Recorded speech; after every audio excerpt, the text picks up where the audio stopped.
Assalamualaikum warahmatullahi wabarakatuh. Sugeng para siswa, sugeng pepanggihan malih ana ing pasinaon basa Jawa. Ana ing video iki sinau meneh babagan serat wulang reh. Nalika semester gasal kala wingi sampun nate diwulang ngenani bab serat wulang reh. Monggo kita ambali sesarengan. Apa kuwi serat wulang reh? Serat wulang reh yaiku tulisan kang isine bab piwulang ing bebrayan. Ditulis déning Sri Susuhunan Pakubuwana Sekawan saka Kraton Surakarta Hadiningrat.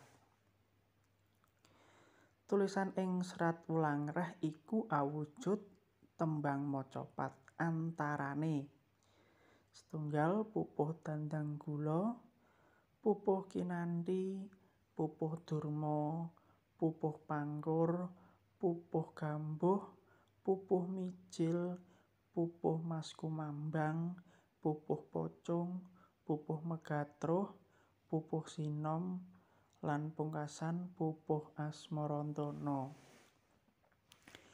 Kabeh pupuh mau utawa tembang mau iku nduweni watek dhewe-dhewe. Contone misale pupuh asmarandana.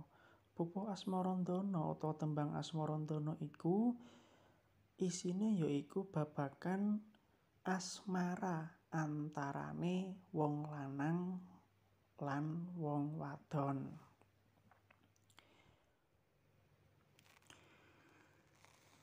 Kang dirembug ana ing piwulangan iki yaiku pupuh durma utawa tembang macapat durma. Pupuh durma dumadi saka 12 pada utawa 12 bait.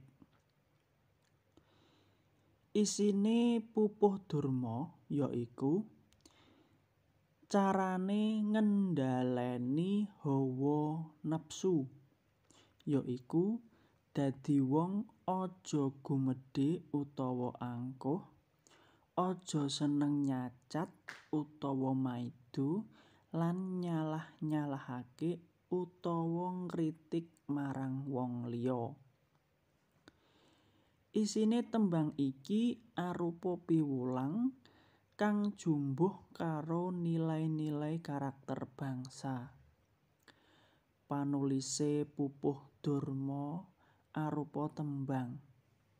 Saben pada tembang isi piwulang luhur kang migunani kanggo para siswa, guru, lan sing gelem maca. Nah, saiki coba semaken pupuh durma pada siji iki. Semaken banjur pahami isi kang ana ing pupuh durma pada kaping 1 iki. Monggo disimak.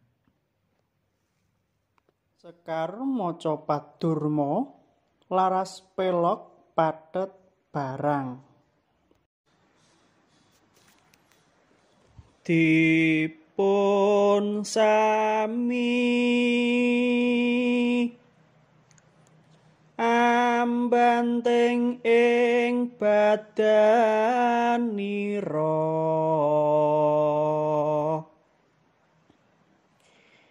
nyuda dahar lan guling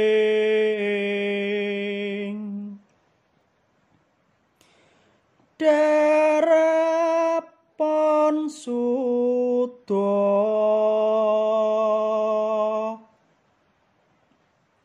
nepsu kang ngambra-ambra.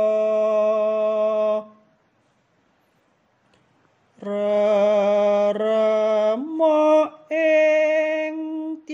sireki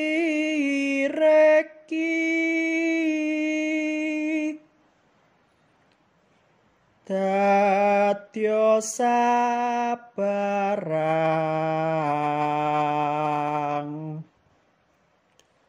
karyanira